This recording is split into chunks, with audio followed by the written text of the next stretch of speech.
नमस्कार विद्यार्थी मित्रांनो, मी नवनाथ लांडगे आपलं ह्या व्हिडिओ लेक्चरमध्ये सहर्ष स्वागत करतो.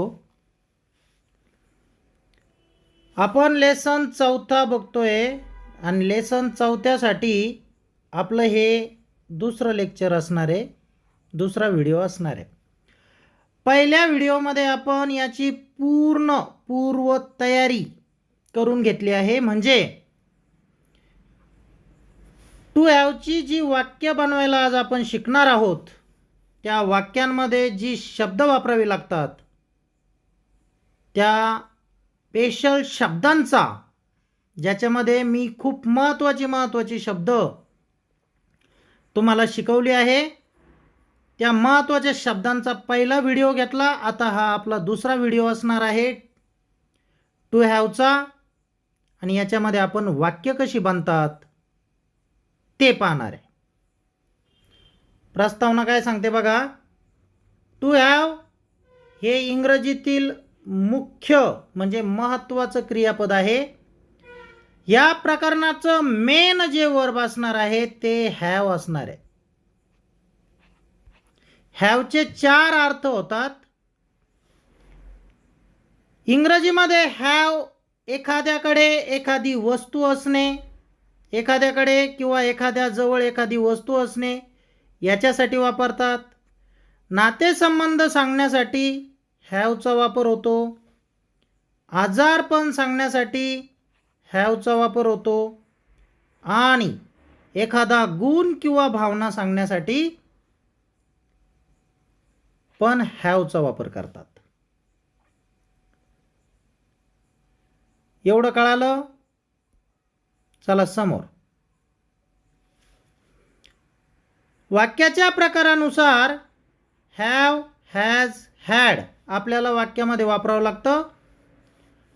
या प्रकरणामध्ये आपण 4 हेल्पिंग वर्बचा वापर करणार आहे. आपल्या टू हॅव प्रकरणाचे हेल्पिंग वर्ब असणार आहे डू, डज, डीड आणि विल. याचे आपण 4 भाग बघणार आहे. पहिल्या भागामध्ये फक्त कडे असणे या अर्थाची वाक्य आपण कव्हर करणार आहे. याच्या अगोदर एक महत्त्वाची माहिती मला द्यावीशी वाटते, ती समजून घ्या. ती कळाली तरच तुम्हाला समोरचा भाग समजेल.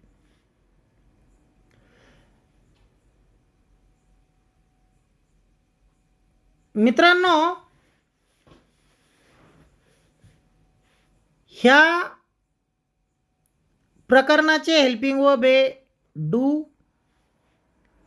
डज,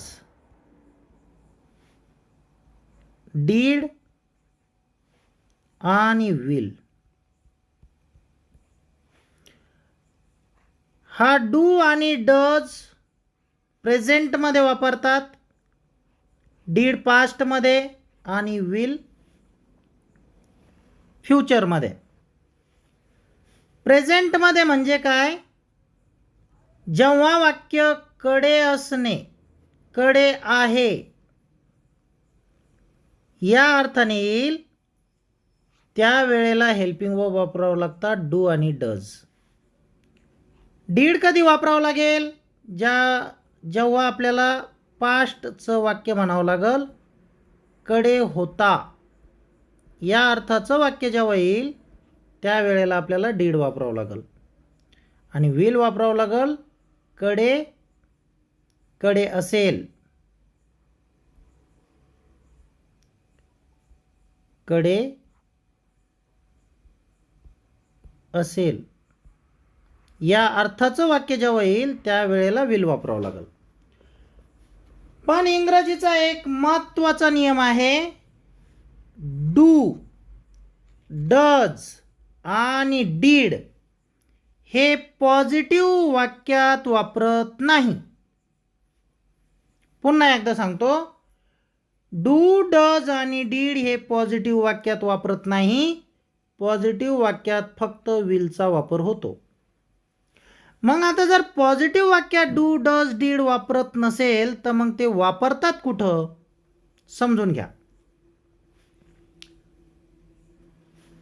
आपलं पॉझिटिव्हचं सूत्र असतं, पहिल्यांदा सब्जेक्ट लिहा, नंतर हेल्पिंग वर्ब लिहा, नंतर उरलेला घटक लिहा आणि उरलेल्या घटकाची सुरुवात मेन वर्बने करा. मग मला म्हणायचं आहे, माझ्याकडे पेन आहे. मी तुम्हाला याच्या अगोदर पण सांगितलेलं आहे, माझ्याकडे म्हणजे आय आणि आय सोबत नेहमी डूचा वापर करतात. तर आपण एकदा ते शिकून घेऊ. डू आणि डज हे हेल्पिंग वर्ब आहे आपले. मग डू कधी येईल? आय सोबत, यू सोबत, वी सोबत आणि दे सोबत. आ, यू, वी आणि दे सोबत डू वापरतात आणि ही, सी, इट आणि नाऊन सोबत डज वापरतात. हा भाग तुम्ही लिहून घ्या, महत्त्वाचा आहे, कामी येईल. मग आता आपण आयचं वाक्य पाहूया. आपलं सूत्र काय आहे? सब्जेक्ट, हेल्पिंग वर्ब, उरलेला घटक, उरलेल्या घटकाची सुरुवात व्ही पासून. हे पॉझिटिव्हचं सूत्र आहे. मग सूत्रानुसार जर आपल्याला वाक्य करायचं जर झालं तर आपल्याला पहिल्यांदा लिहावं लागेल आय, हेल्पिंग वर्ब टाका डू, नंतर मेन वर्ब काय आपलं हॅव आहे ते लिहा, आय डू हॅव. आता याचा अर्थ झाला माझ्याकडे आहे, काय आहे ते इथं लिहा, अ पेन. मग खरं वाक्य सूत्राने जर बघितलं तर वाक्य असं येईल, I do have a pen. पण मित्रांनो, आपला इंग्रजीचा नियम सांगतो की पॉझिटिव्ह वाक्यामध्ये डू वापरू नका. मग डू जर वापरायचा नसेल तर मग डूला कुठं तरी ठेवावं लागेल, कारण तो महत्त्वाचा भाग आहे वाक्याचा.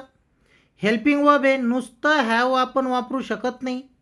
मग काय करायचं, हा डू ह्या हॅवमध्ये टाकून द्यायचा. हा डू हॅवमध्ये टाकून द्यायचा आणि वाक्य फक्त असं करायचं, I have a pen. I have a pen. आता हा नुसता हॅव नाही आहे, याच्यामध्ये डू आहे.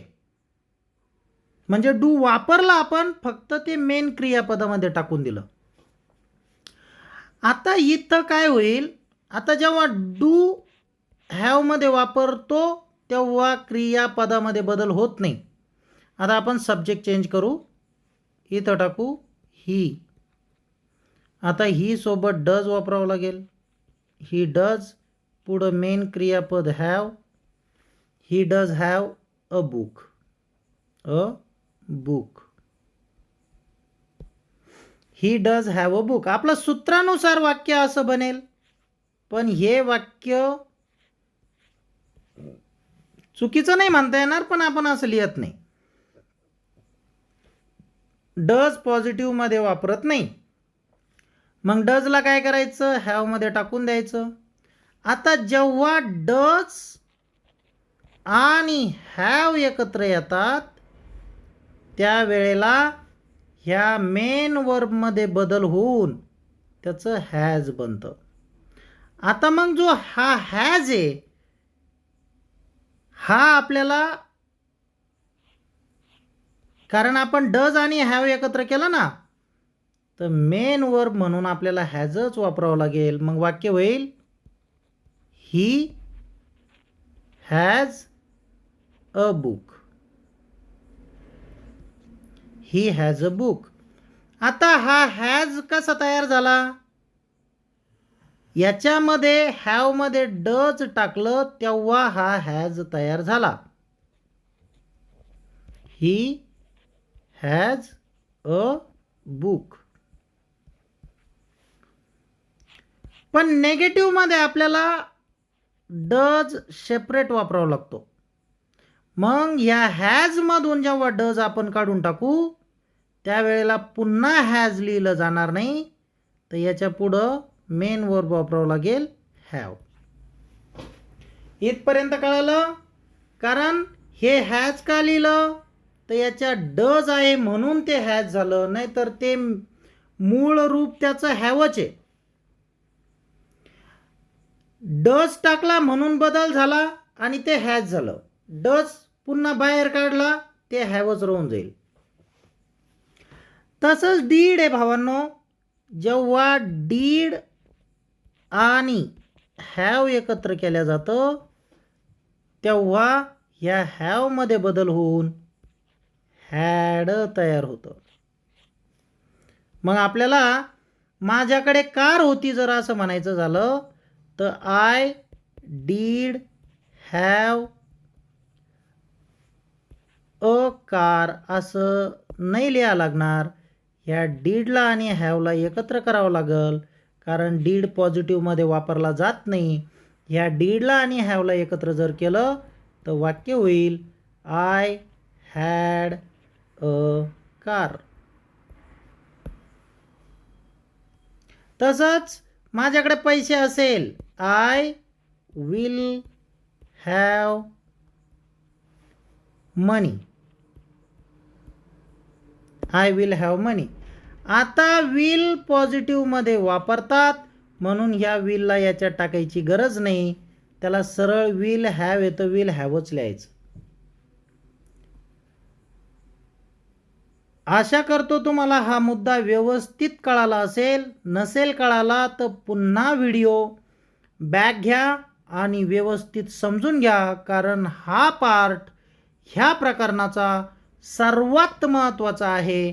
आणि जोपर्यंत आपलं हे प्रकरण संपत नाही तोपर्यंत सर्व प्रकरण फक्त ह्याच नियमांवर आधारित आहे. तर समोरचे जेवढे बी मी 4 पार्ट याचे शिकवणार आहे, तर हा भाग सर्वात महत्त्वाचा आहे. अगदी व्यवस्थित लिहून घ्या आणि पाठच करून टाका. चला आपण आपल्या प्रकरणाकडे वळूया.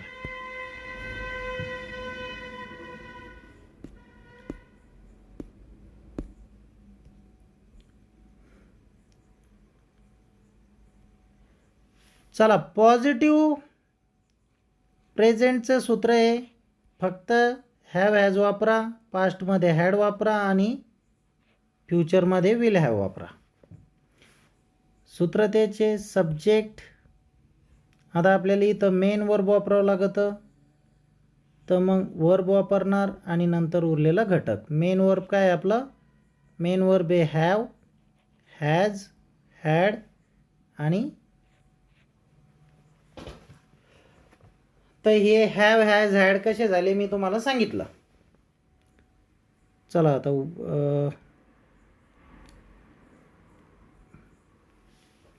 उदाहरणे पाहूया.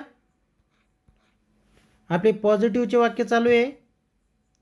पहिल्यांदा सब्जेक्ट, नंतर हेल्पिंग वर्ब, नंतर उरलेला घटक. उरलेल्या घटकाची सुरुवात मेन वर्बने. इथं हेल्पिंग वर्ब वापरत नाही म्हणून हेल्पिंग वर्ब आणि वर्ब एकत्र करून आपण हॅव हॅज हॅड हे वापरणार. पहिलं वाक्य, माझ्याकडे एक नवीन कार आहे. माझ्याकडे एक नवीन कार आहे. याच्यात आता माझ्याकडे म्हटल्यानंतर आय सब्जेक्ट आला. कडे आहे म्हणायचं झालं, आय सोबत हॅव वापरणार. आय हॅव आणि राहिलं काय? नवीन कार, ते पुढं लिहिलं. वाक्य झालं I have a new car.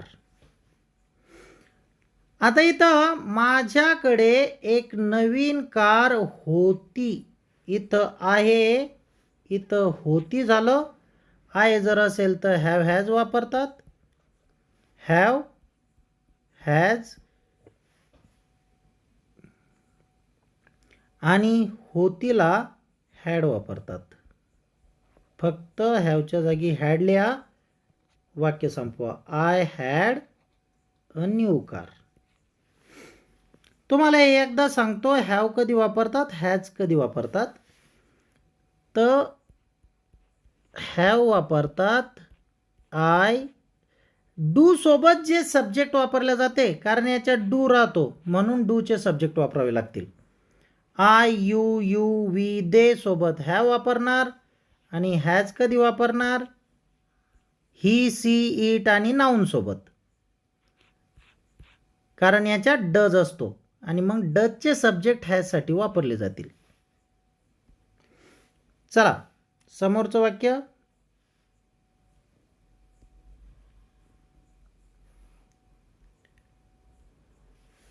माझ्याकडे एक नवीन कार इथं असेल आलं. मग आहेला हॅव हॅज, होताला हॅड आणि असेलला विल हॅव. मग वाक्य होईल आय, इथं फक्त विल हॅव होईल, अ न्यू कार जसंच्या तसं. मग आय विल हॅवचा अर्थ झाला माझ्याकडे असेल काय, नवीन कार, ते पुढं लिहा. त्याच्याकडे एक मोबाईल आहे. आता इथं सब्जेक्ट चेंज झाला. आता इथं माझ्याकडे होतं, आता इथं त्याच्याकडे आलं. त्याच्याकडे म्हणजे तो सब्जेक्ट येईल, तोला ही म्हणतात. आता ही सोबत कडे आहेला हॅज वापरतात, ही हॅज, आणि राहिलं काय, a mobile. He has a mobile. त्याच्याकडे एक मोबाईल होता. आता इथं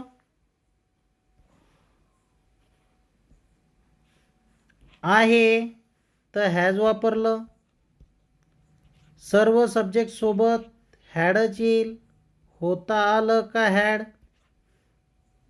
कडे होता म्हटलं की हॅड लक्षात ठेवायचं. मग त्याच्याकडे म्हणजे तो सब्जेक्ट आहे, पुढे येईन मेन वर्ब कडे होतासाठी ही हॅडचा अर्थ झाला त्याच्याकडे होता. काय होता, एक मोबाईल होता, तो पुढं लिहा, ही हॅड अ मोबाईल. त्याच्याकडे कार होती, ही हॅड अ कार. त्याच्याकडे पेन होता, ही हॅड अ पेन.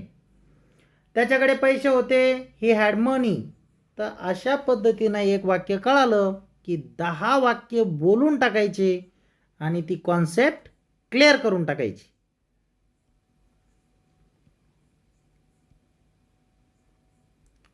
आता समोर त्याच्याकडे एक मोबाईल असेल, असेलला काय म्हणतात, कडे असेलला विल हॅव.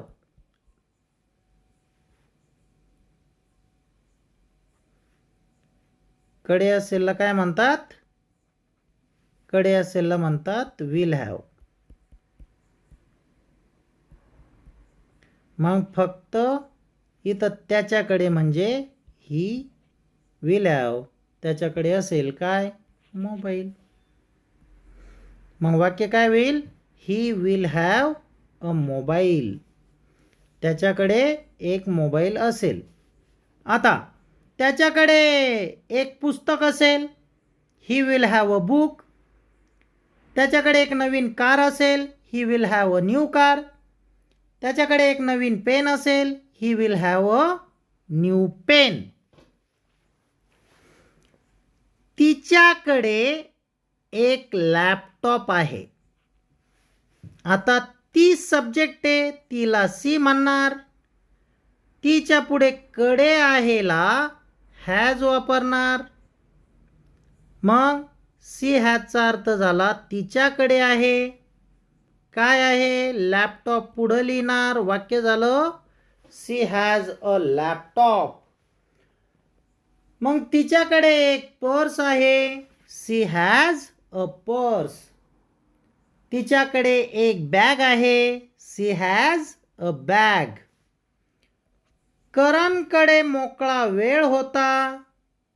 करण हा हे नाऊन आहे, कडे होताचं वाक्य आहे. कडे होताला सर्व सब्जेक्ट सोबत हॅड वापरतात. मग वाक्य काय होईल बघा, करण हॅड फ्री टाईम. मोकळ्या वेळेला फ्री टाइम म्हणतात.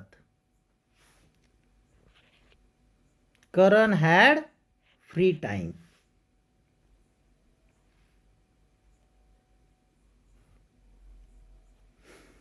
तुझ्याकडे पुरेसे पैसे असतील. कडे असतीलला म्हणतात. कडे असेल विल हॅव. आणि तुझ्याकडे म्हटल्यानंतर सब्जेक्ट आला तू. तुला म्हणतात यू. मग पहिल्यांदा लिहा सब्जेक्ट लिहिला, पुढं लिहा मेन वर्ब, विल हॅव लिहिलं. आता पुरेसे पैसेला काय म्हणतात? इनफ मनी. मग वाक्य झालं यू विल हॅव इनफ मनी. तुझ्याकडे पुरेसे पैसे असतील. आता हेच वाक्य तुझ्याकडे एक मोठं घर असेल. सांगा you will have a big house. तुझ्याकडे नवीन कपडे असतील. You will have new dresses. तुझ्याकडे महागडे कपडे आहेत. तुझ्याकडे म्हटल्यावरती तू सब्जेक्ट आला. तुला लिहिणार यू. कडे आहेला यूच्या पुढं हॅव लिहितात. लिहिलं. महागडे कपडे याला म्हणतात, महागडेला एक्सपेन्सिव्ह, कपड्यांना ड्रेसेस. मग वाक्य झालं you will have expensive dresses. तुझ्याकडे महागडा मोबाईल असेल. यू विल हॅव तुझ्याकडे महागडा मोबाईल आहे. You have expensive mobile. तुझ्याकडे महागडी कार आहे. You will have expensive car. एकदम सोपं आहे राजा हो, फक्त लक्ष देऊन करण्याची गरज आहे. त्यांच्याकडे मी सर्व प्रकारचे वाक्य याच्यामध्ये कव्हर करण्याचा प्रयत्न केला आहे, म्हणजे तुमचं काहीच चुकू नये. त्यांच्याकडे खूप गाड्या होत्या. कडे होता, कडे होती, कडे होत्या. Main verb will had. आता त्यांच्याकडे म्हटल्यानंतर ते सब्जेक्ट आहे, तेला म्हणतात दे. मग लिहिला सब्जेक्ट, पुढं main verb had, they had. आणि खूप गाड्या, खूप, अ लॉट ऑफ गाड्या, कार्स. मग they had a lot of cars. त्यांच्याकडे खूप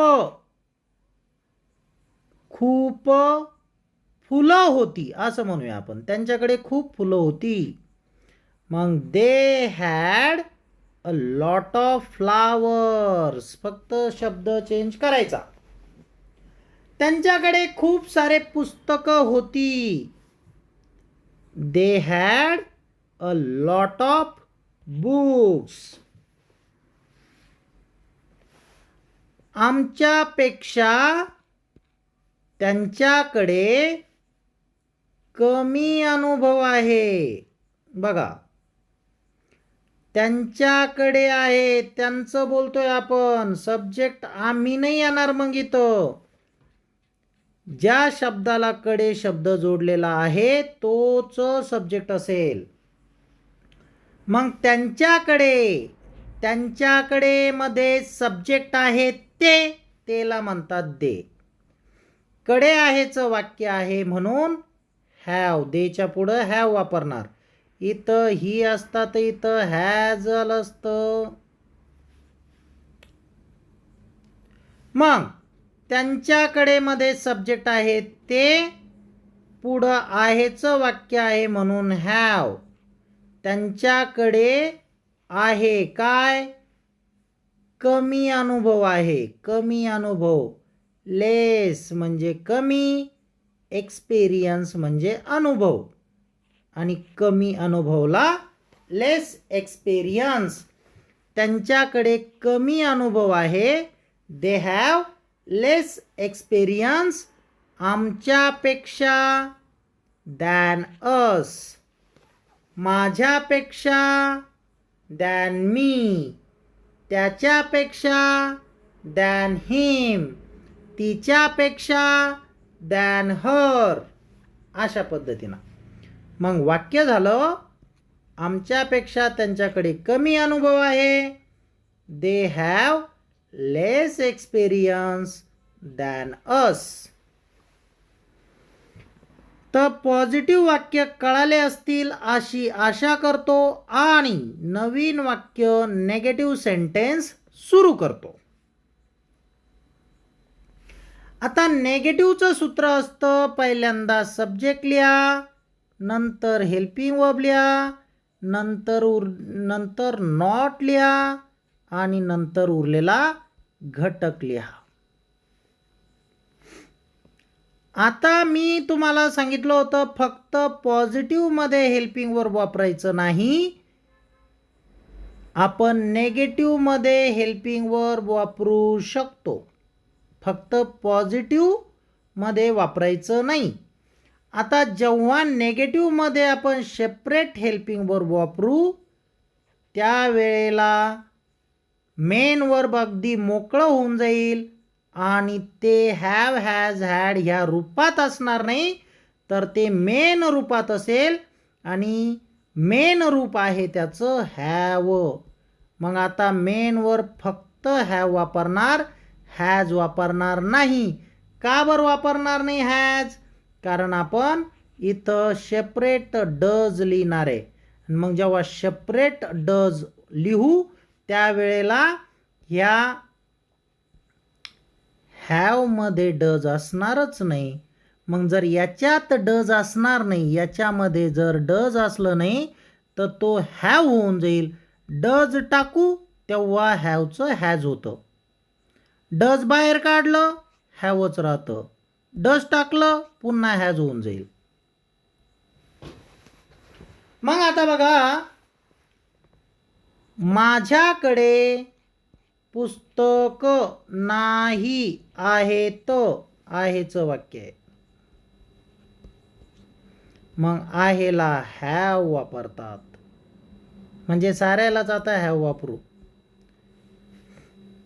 फक्त इथं आता हॅव नाही महत्वाचं, कडे आहेचे हेल्पिंग वर्ब महत्वाचे. हेल्पिंग वर्ब आहे डू, डज. डू कधी वापरणार? I, you, you, we, they. Does वापरणार ही, सी, इट आणि नाऊनला. मग बघा, माझ्याकडे पुस्तके नाही आहेत. माझ्याकडे म्हटल्यानंतर आय, मी सब्जेक्ट आला. माझ्याकडे मध्ये मी सब्जेक्ट आला आणि मीला म्हणतात आय. आय लिहिला, त्याच्या पुढं आपलं सूत्र लक्षात ठेवा, सब्जेक्टच्या नंतर लगेच हेल्पिंग वर्ब लिहायचं. मग आयच्या पुढं डू, डूच्या पुढं नॉट, मेन वर्ब लिहिलं आय डू नॉट हॅव. आता ह्या आय डू नॉट हॅवचा अर्थ झाला माझ्याकडे नाही आहे काय? पुस्तके, books. I do not have books.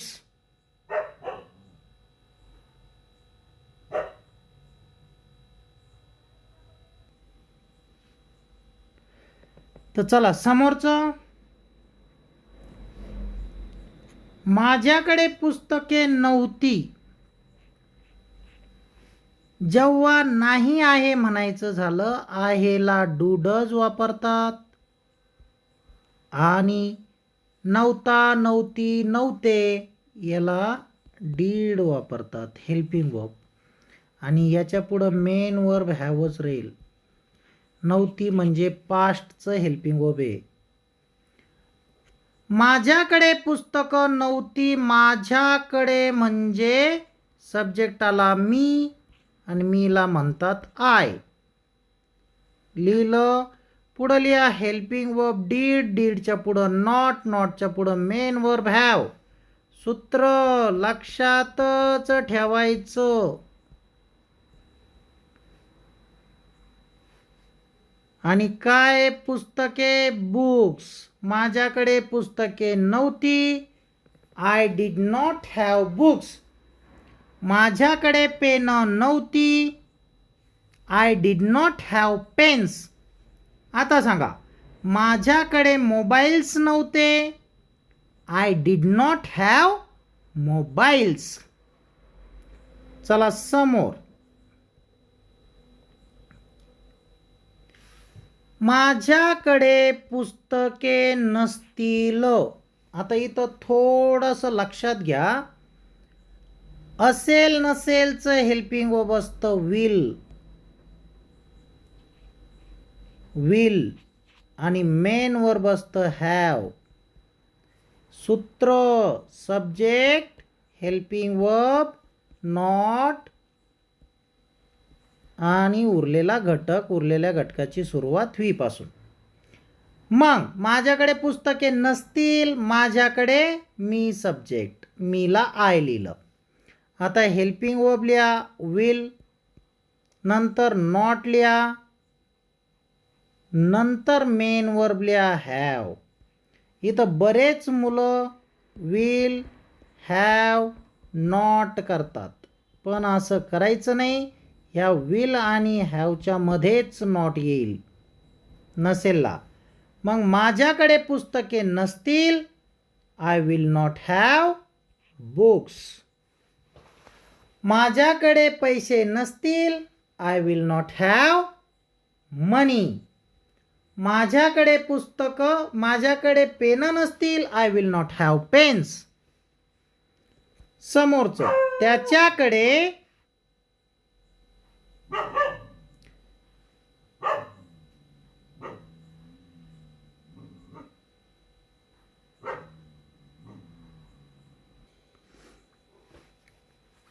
चला समोर.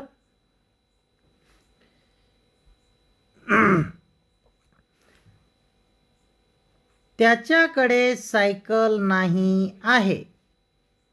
त्याच्याकडे सायकल नाही आहे. आता मग इथं सब्जेक्ट चेंज झाला. त्याच्याकडे म्हणजे तो, तोला म्हणतात ही. आता ही पुढे येईल डज. हे लक्षात ठेवायचं.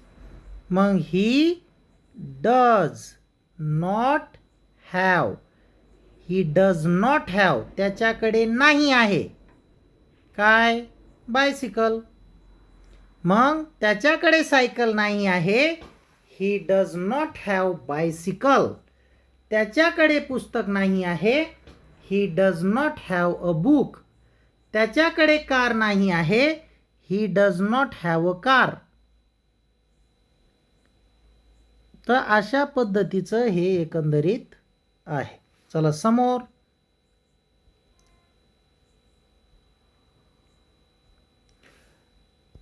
तिच्याकडे घड्याळ नव्हते. तिच्याकडे म्हणजे तिच्याकडे ती सब्जेक्ट आहे, तिला सी म्हणतात. मग सी. आता इथं डिडंट घेतलं बघा. डिडंट हे डीड नॉटचं संक्षिप्त रूप आहे. डीड नॉट, डिडंट म्हणजे डीड नॉट. मग तुम्ही डीड नॉट लिहा किंवा डिडंट लिहा. मग तिच्याकडे घड्याळ नव्हतं. C didn't have watch. आता ती सी डिडंट हॅव म्हणजे तिच्याकडे नव्हतं काय, घड्याळ. माझ्या आईकडे पैसे नसतील. आता नसतीलला, कडे नसतीलला ओंट हॅव म्हणतात. हे ओंट हॅव विल नॉटचं संक्षिप्त रूप राहतं. विल नॉट म्हणजे ओंट. मग तुम्ही ओंट लिहा किंवा विल नॉट लिहा.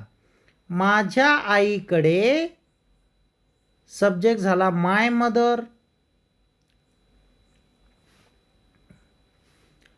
माझ्या आईकडे पैसे नसतील. आता माझी आई सब्जेक्ट आहे म्हणून माय मदर. कडे नसतील ओंट हॅव काय, मनी. माय मदर ओंट हॅव मनी. तुझ्याकडे कॅमेरा नाही आहे.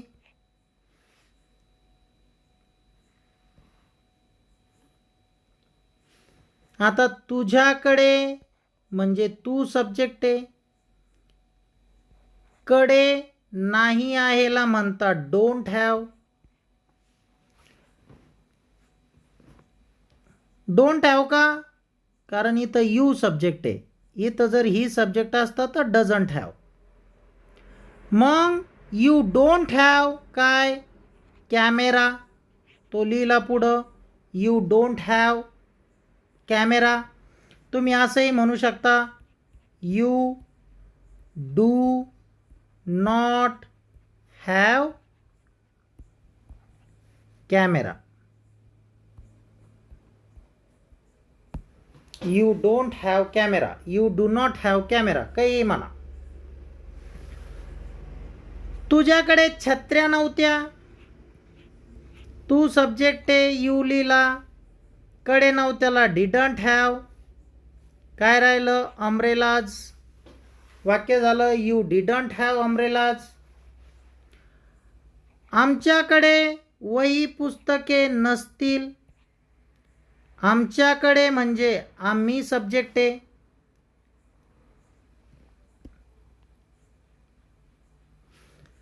आमच्याकडे म्हणजे आम्ही सब्जेक्ट लिहिलं. कडे नसतीलला म्हणतात ओंट हॅव. कडे नसतील काय? वही पुस्तके नोटबुक्स. त्यांच्याकडे संगणक नाही आहे. आता त्यांच्याकडे म्हणजे ते सब्जेक्ट आहे. तेला दे म्हणतात. दे लिहिला सब्जेक्ट. कडे नाही आहेला डोंट हॅव म्हणणार. आणि काय राहिलं? संगणक कम्प्युटर. वाक्य झालं दे डोंट हॅव कम्प्युटर. त्यांच्याकडे वह्या नाही आहे. They don't have notebooks. त्यांच्याकडे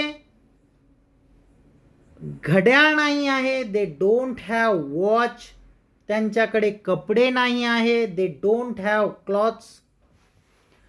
त्या अधिकाऱ्याकडे अधिकार नाहीत म्हणजे नाही आहेत. फार छान वाक्य आहे, लक्ष देऊन ऐका. त्या अधिकाऱ्याकडे अधिकार नाही आहेत. मग त्या अधिकाऱ्याकडे म्हणजे तो अधिकारी सब्जेक्ट आहे. तो अधिकारी लिहिलं दॅट ऑफिसर. कडे नाहीत म्हणजे कडे नाही आहेत. आता हा नाऊन आहे म्हणून डझंट हॅव. कडे नाही आहेला डोंट हॅव आहे आणि डझंट हॅव आहे. अरे कुत्रे, ह्या कुत्र्यांनी खूप त्रास दिला आज. चला जाऊ द्या, थोडंसं पॉज करतो, यांना थांबवतो आणि पुन्हा व्हिडिओला सुरुवात करतो.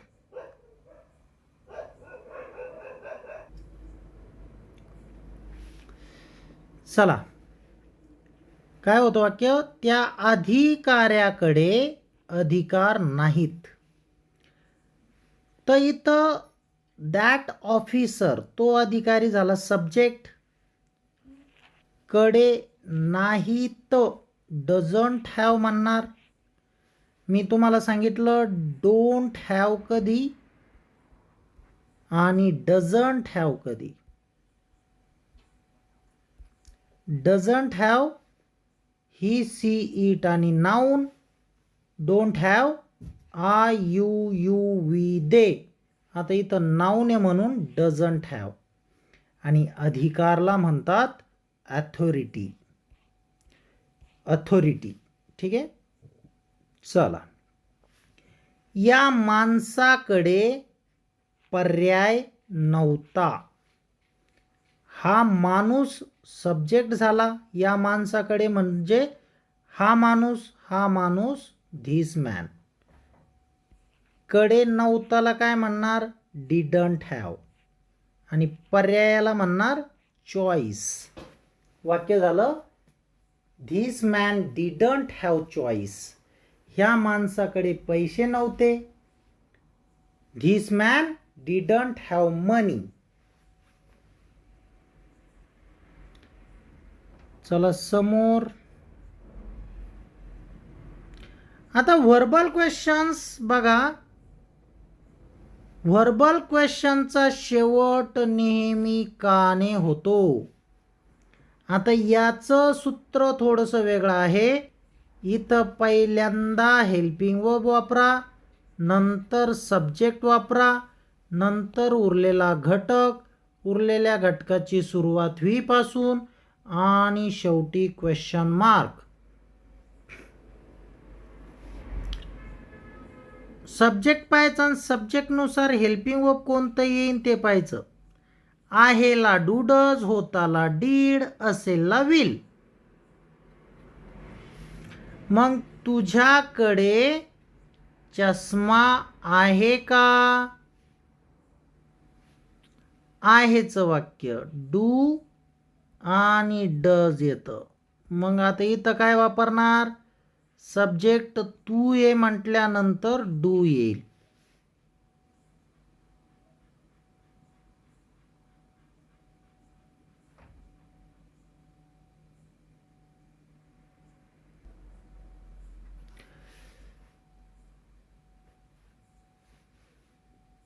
तर आता इथं सूत्रानुसार मग पहिल्यांदा डू यू हॅव. आता डू यू हॅव.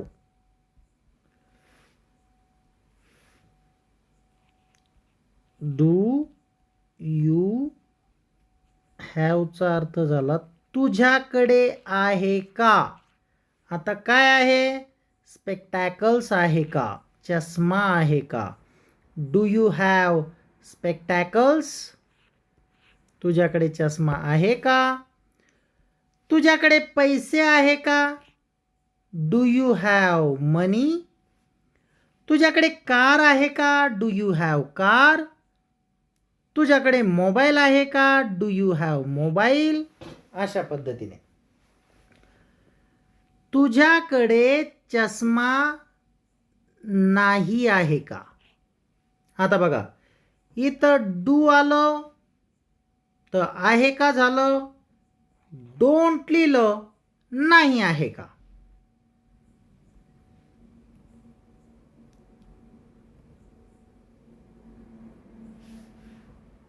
फक्त डू हेल्पिंग वर्ब वापरलं तर आहे का आणि नाही आहे का म्हणायचं तर डोंट. एवढं सोपं आहे. मग तुझ्याकडे चष्मा नाही आहे का? Don't you have spectacles? तुझ्याकडे पैसे नाही आहे का? डोंट यू हॅव मनी? तुझ्याकडे वेळ नाही आहे का? Don't you have time? तुझ्याकडे माझ्यासाठी वेळ नाही आहे का?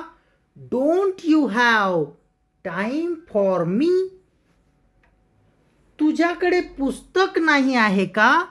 Don't you have book? असं. त्याच्याकडे नवीन बूट आहे का? आता इथं त्याच्याकडे म्हणजे तो सब्जेक्ट तोला ही म्हणतात, ही सोबत डज वापरतात आहे साठी डज. मग बघा सुरुवातीला लिहा डज, त्याच्यानंतर सब्जेक्ट, त्याच्यानंतर मेन वर्ब. वाक्य होईल does he have new shoes? त्याच्याकडे नवीन बूट आहे का? Does he have new shoes? त्याच्याकडे कार आहे का? Does he have a car? त्याच्याकडे खुर्ची आहे का? Does he have a chair? त्याच्याकडे नवीन बूट नाही आहे का? आता इथं नाहीसाठी डजच्या ऐवजी फक्त डझंट लिहा.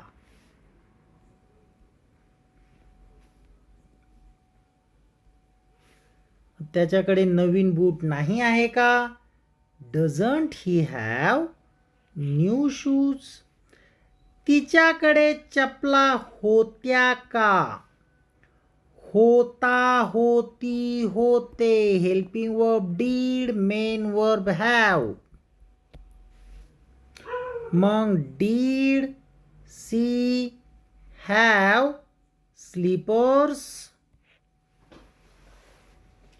Did she have slippers? आता तिच्याकडे चपला नव्हत्या का? डीडला फक्त डिडंट करा इथं. होत्यासाठी डीड, नव्हत्यासाठी didn't. Didn't she have slippers? त्यांच्याकडे शर्टाची एक जोडी असेल का? असेल साठी हेल्पिंग वर्ब येईल विल. मग विल लिहिलं, सब्जेक्ट ते आहे म्हणून they. Will they have a pair of shirts? त्यांच्याकडे शर्टाची एक जोडी असेल का? त्यांच्याकडे कार असेल का? Will they have a car? त्यांच्याकडे घर असेल का? Will they have a house? आता त्यांच्याकडे शर्टाची एक जोडी नसेल का? विल म्हणजे असेल, विल नॉट म्हणजे नसेल. आता विल नॉटला ओंट म्हणतात. ओंट, ओंट म्हणजेच विल नॉट असतं. मग इथं विलच्या जागी काय करायचं? फक्त ओंट लिहायचं. त्यांच्याकडे शर्टाची एक जोडी नसेल का? Won't they have a pair of shirts?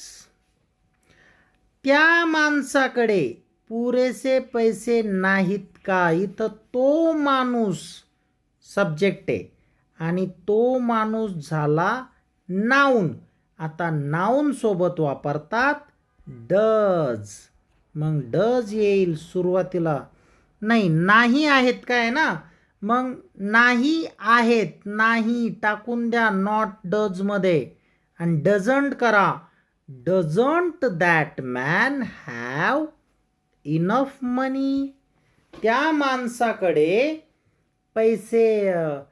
माणसाकडे पुरेसे पैसे नाहीत का? Doesn't that man have enough money? त्या माणसाकडे पुरेसा वेळ नाहीत का? Doesn't that man have enough time? त्या माणसाकडे कार नाही आहे का? Doesn't that man have a car?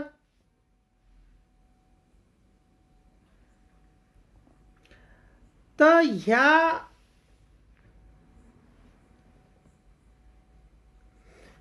ह्या प्रकरणामध्ये आपण एवढे उदाहरणं घेतले आहेत ना, तर ते अगदी तुम्हाला कळालंच पाहिजे. चला समोर, तुझ्या आईकडे कोथिंबीर आहे का? मग आता तुझी आई झाला सब्जेक्ट, सब्जेक्ट आहे नाऊन, नाऊन सोबत वापरतात डज. मग तुझ्या आईकडे कोथिंबीर आहे का? Does your mother have coriander? Coriander म्हणजे कोथिंबीर. या बाईकडे भाजीपाला होता का? होताचं वाक्य डीड विसरायचं नाही. मग did this woman have vegetables? तुझ्याकडे गुरेढोरे नव्हती का? आता नव्हतीला डिडंट वापरावं लागेल. मग didn't you have cattle? Cattle म्हणजे गुरेढोरे. चौथा आणि शेवटचा भाग आहे WH क्वेश्चन. सूत्र फार महत्त्वाचं आहे. पहिल्यांदा WHचा शब्द लिहायचा, नंतर हेल्पिंग वर्ब, नंतर सब्जेक्ट, नंतर उरलेला नंतर उरलेला घटक, उरलेल्या घटकाची सुरुवात व्ही पासून, मेन वर्ब पासून, शेवटी क्वेश्चन मार्क. आता इथं WH शब्द जो येईल तो लिहा. Helping verb do, does, did, will. Subject जो असेल तो. मेन वर्ब आहे आपलं हॅव. हॅवला विसरू नका बाबा, सारं याच्यावरच आहे. तुझ्याकडे काय आहे? आता कायला म्हणतात वॉट. WH शब्द आहे. वॉट म्हणजे काय, तो लिहा नंबर 1 ला. नंतर कडे आहेचं वाक्य आहे, इथं लिहा सब्जेक्ट WH च्या नंतर हेल्पिंग वर्ब. सूत्र बघा काय, WH हेल्पिंग वर्ब सब्जेक्ट उरलेला घटक आणि शेवटी क्वेश्चन मार्क द्यायला विसरू नका. मग काय, वॉट, लगेच हेल्पिंग वर्ब लिहायचं डू. डू का बर, कारण इथं यू आहे, कारण सब्जेक्ट आहे तू, तुझ्याकडे तू. आता WH लिहिलं, हेल्पिंग वर्ब लिहिलं, सब्जेक्ट लिहिलं. आता इथं मेन वर्ब लिहा. What do you have. उरलं काहीच नाही, वाक्य संपलं. मग तुझ्याकडे काय आहे, व्हॉट डू यू हॅव. तिच्याकडे काय आहे. आता हे वाक्य बघू आपण. तिच्याकडे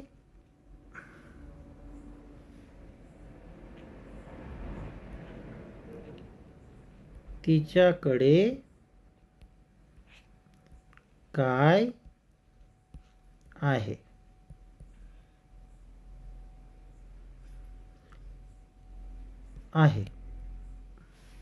इथं आहे मला लिहिता येईना, ते आते झालं, पण ते आहे लिहायचं आहे मला, लक्षात घ्या. आता तिच्याकडे म्हणजे ती सब्जेक्ट आहे. आता ती सोबत फक्त डज वापरायचं, लक्षात ठेवा. मग व्हॉट डज सी हॅव. इथं डू आहे कारण सब्जेक्ट यू आहे. इथं डज लिहा लागल कारण सब्जेक्ट ती आहे. त्याच्याकडे काय होतं, व्हॉट, होतासाठी डीड. त्याच्याकडे म्हणजे तो सब्जेक्ट आणि हॅव मेन वर्ब. त्याच्याकडे काय होतं.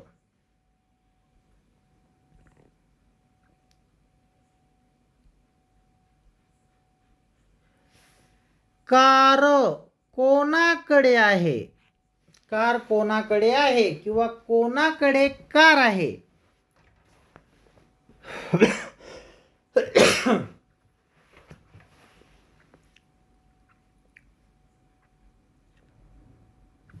Who has a car. आता तुम्ही म्हणणार इथं हॅज का वापरलं, हेल्पिंग वर्ब का नाही वापरलं. बघा आपलं सूत्र काय आहे, WH हेल्पिंग वर्ब सब्जेक्ट उरलेला घटक, शेवटी क्वेश्चन मार्क, उरलेल्या घटकाची सुरुवात व्ही पासून. आता इथं कोण आहे, कोणला म्हणतात हू. मग आता इथं हेल्पिंग वर्ब काय लिहू, डज.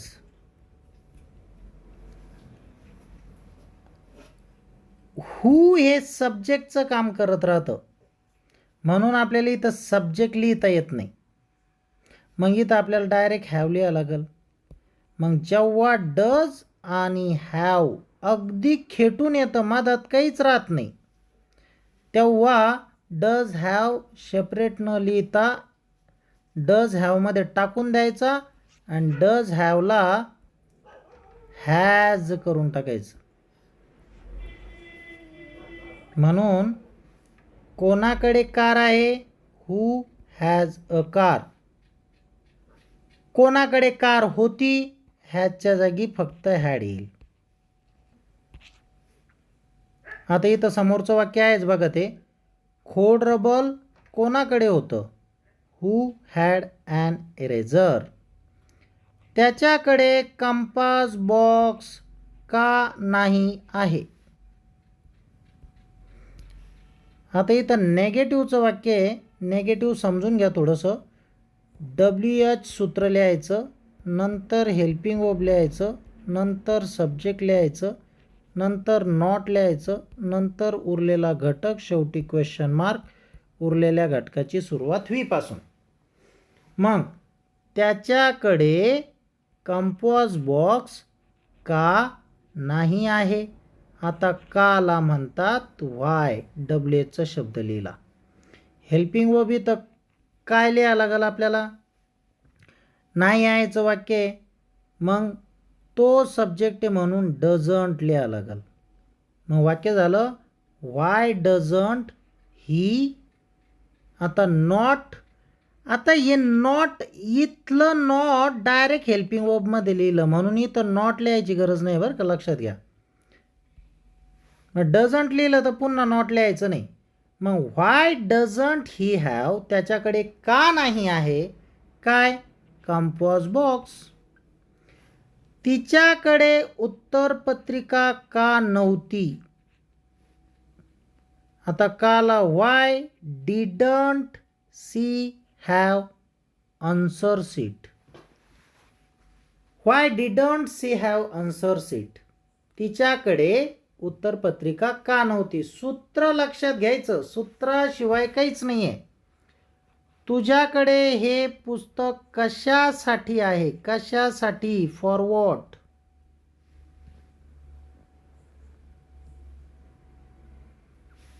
मग for what do you have this book? WH. For what, कशासाठी. आयचं वाक्य आहे म्हणून डू. तू सब्जेक्ट आहे म्हणून यू. राहिलं हे पुस्तक, मेन वर्ब आहे हॅव म्हणून हॅव, आणि राहिलं धिस बुक. तिच्याकडे किती साखर आहे? किती, हाऊ मेनी. हाऊ मेनी एक शब्द आहे आणि हाऊ मच एक शब्द आहे. How much. हाऊ मेनी कधी लिहितात? जेव्हा समोर संख्यादर्शक शब्द 1 2 3 4 असं मोजता येईल अशा वस्तू टाकतात, आणि हाऊ मचच्या समोर असे शब्द लिहावे लागतात जिथं त्या संख्येत मोजता येत नाही, किलो लिटर मीटरमध्ये मोजाव्या लागतात. मग जे किलो लिटर मीटरमध्ये मोजतात त्या शब्दांबद्दल जर प्रश्न असेल कितीचा, आता हाऊ मच वापरायचं, आणि संख्येत मोजता येणाऱ्या शब्दांबद्दल प्रश्न असेल कितीचा, तर हाऊ मेनी वापरायचं. मग हाऊ मच शुगर, किती साखर तिच्याकडे होती? Did she have.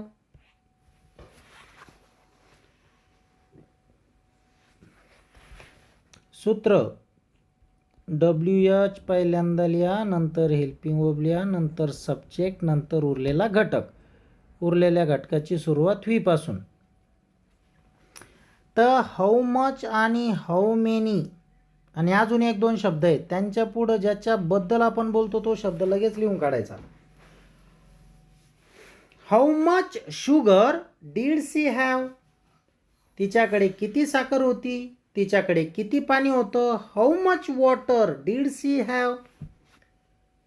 तिच्याकडे किती तेल होतं? How much oil did she have.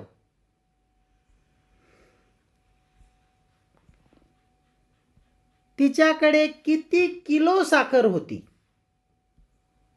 आता इथं हाऊ मेनी आलं पहा, कारण किलोमध्ये आपण सांगू शकतो 1 किलो 2 किलो 3 किलो 4 किलो. आता नुसतं साखर म्हटल्यावर थोडी सांगता येईल 1 साखर 2 साखर 3 साखर, मग ती संख्येत मोजता येत नाही. किलोचा विचार जर केला तर तो संख्येत मोजता येतो, म्हणून इथं हाऊ मेनी लिहिलं आणि अगोदर हाऊ मच लिहिलं.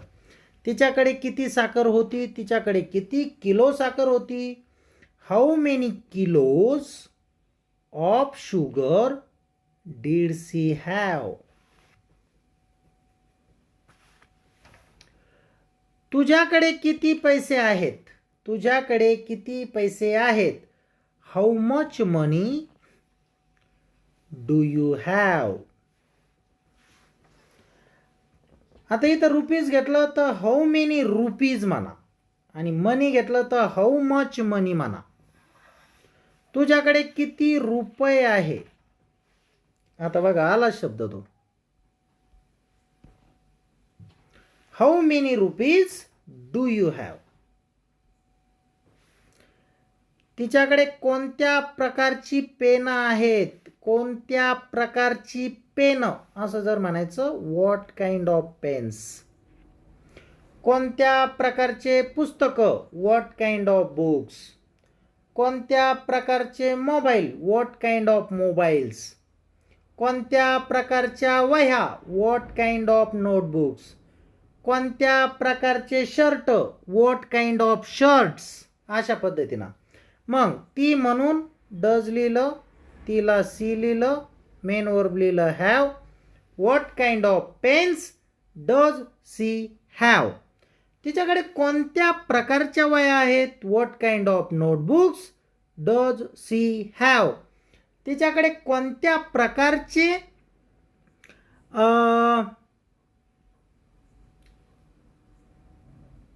ड्रेस आहेत? What kind of dresses does she have? चला, आजचं प्रकरण किती मिनिटाचं झालं? जवळजवळ 1 तासाचं प्रकरण झालं. पण मित्रांनो, हे जर का तुम्ही पूर्ण केलं तर पुन्हा समोरचे जे भाग आहेत 3 ते तुम्हाला खूप चांगल्या प्रकारे कळतील. म्हणून हा भाग खूप महत्त्वाचा आहे. व्यवस्थित याचा अभ्यास करा. आणि तुम्हाला एक सोपी पद्धत सांगून देतो. 1 वाक्य शिकले का 5 वाक्य मनाने बोलायचे. 1 वाक्य शिकले का 5 वाक्य मनाने बोलायचे. आयुष्यात पुन्हा कधी हे प्रकरण तुम्ही विसरणार नाही, याची खात्री आहे. प्रकरण जर आवडलं असेल तर व्हिडिओ लाईक करा, तुमच्या मित्रांसोबत शेअर करा आणि चॅनल सबस्क्राईब करा. धन्यवाद.